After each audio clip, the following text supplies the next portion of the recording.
सिंध के नाले वाले मुहक़िक़ डॉक्टर नूर हुसैन चांडियो एक तहक़ीक़ी रिपोर्ट ठाही है। अचो तो वह ॾिसूं।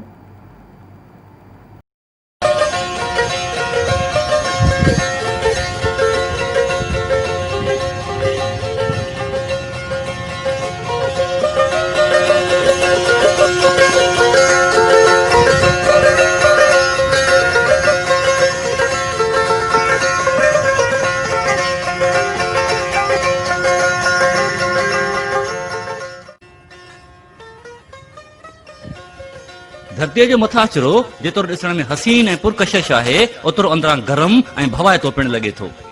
धरती के अंदर मौजूद टेम्परेचर सिज के मथाचरे के दर्जे हरारत के तकरीबन लगभग है। धरती के अंदरूनी साख्त में गर्मी के करे उन जा असरात धरती के मथाचरे ते महसूस कया वञन था। जड़े नमूने धरती के मथाचरे ते 7 खंड मौजूद हैं, अड़े नमूने धरती के अंदर 7 मुख्य टेक्टोनिक प्लेट्स और 8 नंढियूं टेक्टोनिक प्लेट्स मौजूद हैं जेके मुसलसिल हरकत कंदियूं रहन थियूं। एक तहकीक के मुताबिक ही टेक्टोनिक प्लेट्स साल में 2 इंचन ताणी चुरपुरो कन थियूं। इन प्लेट्स के टकराजण के करे विच वारे हिस्से ते जोर पवे थो ऐं ही हिस्सो मथे उभरी अचे थो, जंहिंजे करे धरती के मथाचरे ते जबल मथावां पट ऐं नंढियूं नंढियूं टकरियूं वजूद में अचन थियूं। अर्तिका के मरहले में जबल इंसानी घर तौर सुञाता वेंदा हुया, जिथा इंसान के अर्तिका जा पेर मैदानी इलाइका ॾांहुं लही अचन था। ही जबल पत्थर के जमाने का वठी पितल के दौर ताईं इंसान के पनाह ॾियण जो वाहिद ज़रियो पिण रहिया आहिनि।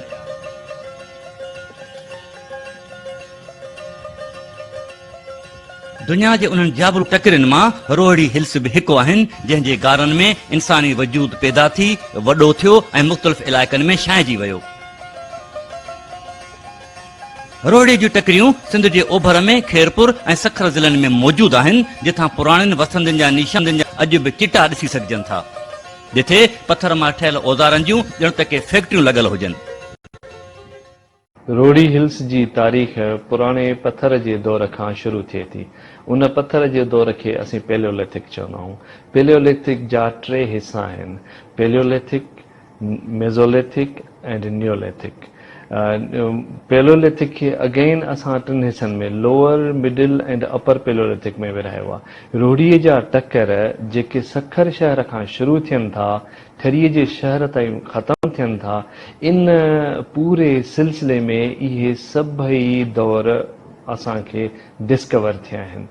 उन्हनि में बाईपास जो इलाइक़ो जेको रोहड़ी जे भरिसां आहे ख़ासि मशहूरु आहे। शादी शहीद वारो इलाइक़ो तमामु घणा आसार आहिनि ऐं उन में ठरीअ जे साम्हूं वीसर वेली वारो इलाइक़ो, उते बि तमामु घणा पुराणे पत्थर जे दौर जा आसार मिलनि था। उन खां पोइ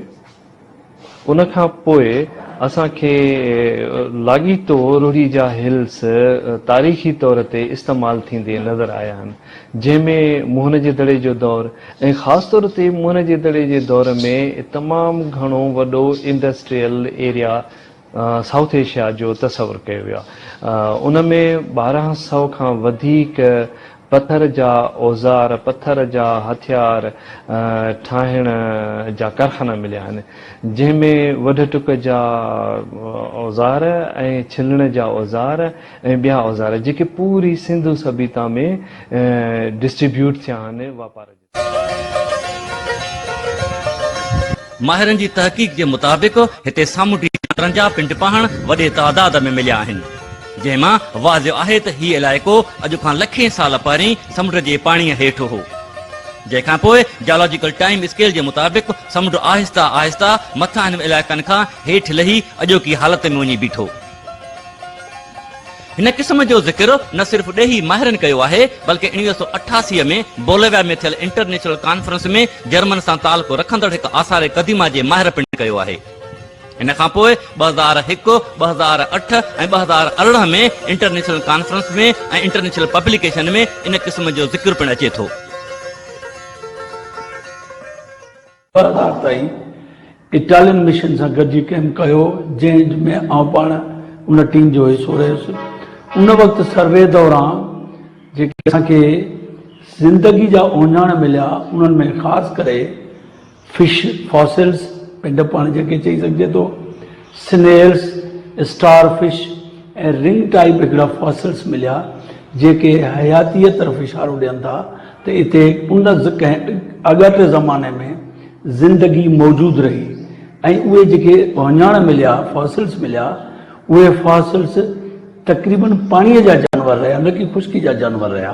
इन मां साबित थियो त तारीख़ खां अॻु वारे दौर में कंहिं ज़माने में हिते समुंड जूं छोलियूं बि रोड़ी जे जबलनि खे टकरायूं आहिनि ऐं उन जे पोइते वञण करे उहे फासिल्स जेके आहिनि उते रहिजी ऐं पिंड पाणी जी सूरत अख़्तियार करे विया आहिनि।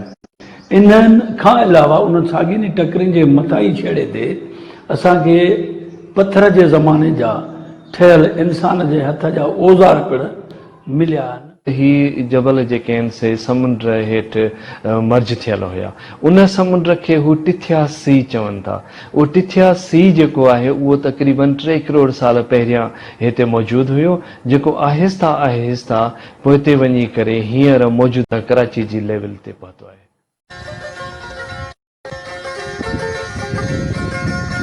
रोहिड़ी जी टकरिन पंहिंजे उरूज खां ज़वाल ताणी मुख़्तलिफ़ दौर ॾिठा। सादम लफ़्ज़नि में असां इन दौरनि खे 2 हिस्सनि ते विरहाए सघूं था। हिकु उहो दौर जेको 712 खां अॻु जो आहे, जंहिंमें हीउ खितो सिंध जी गादीअ जो शहर रहियो, जंहिंखे अरोड़ चऊं था। हिन दौर में सिंध जूं सरहदूं परे परे ताणी पखिड़ियल हुयूं। हिन ई दौर में मज़हबी तौर कालका माता जो मंदरु हिकु अहिड़ो क़दीमी सबूत आहे जंहिंमां ख़बर पवे थी त हीउ खितो सदियुनि खां आबाद ऐं मज़हबी अक़ीदे तौर सुञातो वेंदो हुयो। 712 खां पोइ हिन खिते ते हिकु ॿियो दौर शुरू थियो, जंहिंमें मोहम्मद बिन कासिम अरोड़ ते कब्ज़ो करे राजा ॾाहर जी हुकूमत ख़तमु करे इस्लाम जो झंडो बुलंद कयो। इन खां पोइ हिन टकरियुनि जे दामन में परे परे खां पीरनि फ़क़ीरनि पंहिंजा आस्थाना अॾणु शुरू कया ऐं इस्लाम जी तबलीग शुरू करे ॾिनी। हिन ई दौर में सिंध ते बाबुल इस्लाम जो नालो पिणु पियो।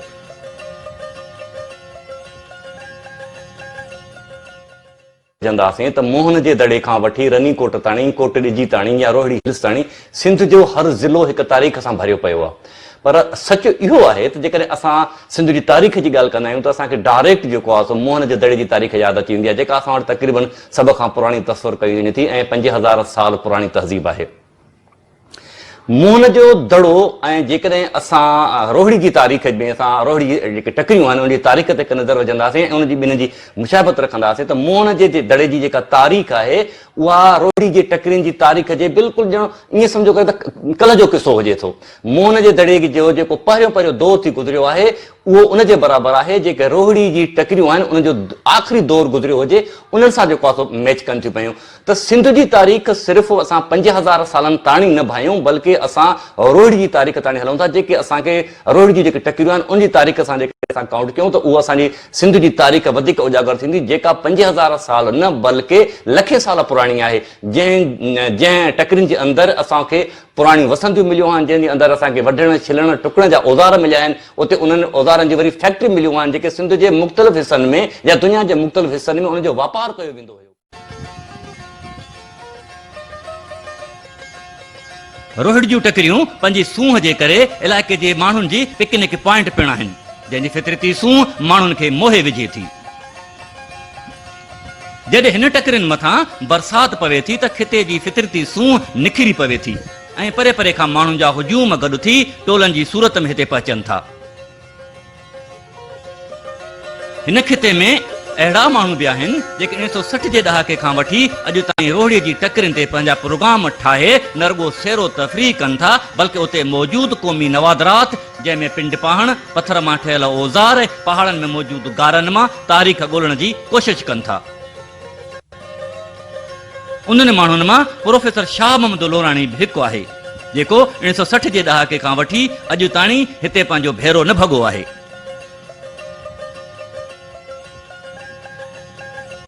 इन्हनि जबलनि में असां गारूं ॾिठियूं, वॾे वॾी गार रोहिड़ी हिल्स में कालका देवी मंदरु चवनि था।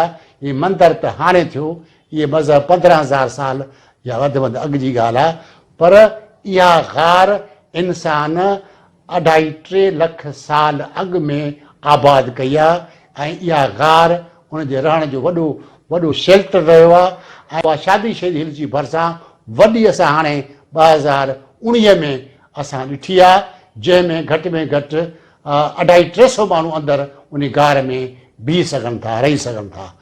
ऐं उन खां अलावा शादी शहद खां रस्तो वेंदो आहे जनूजी जी तरफ़, उते बि असां वञी हिकिड़ी गार ॾिठी आहे मथे, जेका जिथे इंसान रहंदो।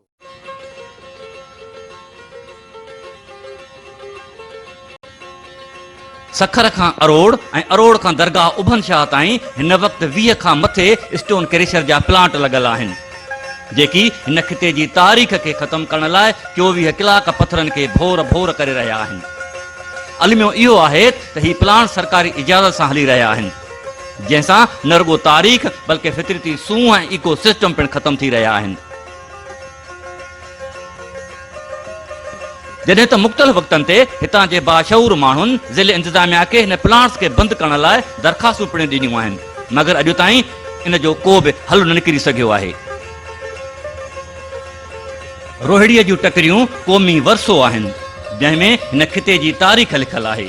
हिते मौजूदु पिंड पाहण, पथरनि मां ठहियल औज़ार ऐं क़दीमी गार हितां जी अणछपियल तारीख़ आहे, जंहिंजी हिफ़ाज़त हुकूमत ऐं हितां जे माण्हुनि जो फ़र्ज़ु बणिजे थो।